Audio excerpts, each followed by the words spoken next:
Vista la falsità, si vede a occhio nudo. Velo da sposa non è un abito, un fiore che si vive di acqua e di lacrime e di natura, ove l'ombra è sempre odierna, ove non c'è il sole che riscalda.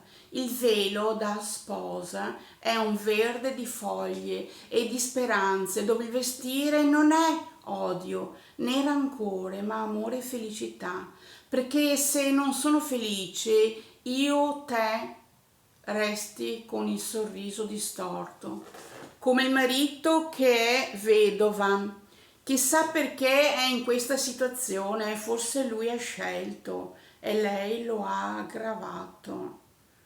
Lei va scelta per sempre, anche questa volta, dove il sole non batteva a questa, me in verde e grigio marrone, terra ove il silenzio giacque, baratro non vi è dietro le spalle.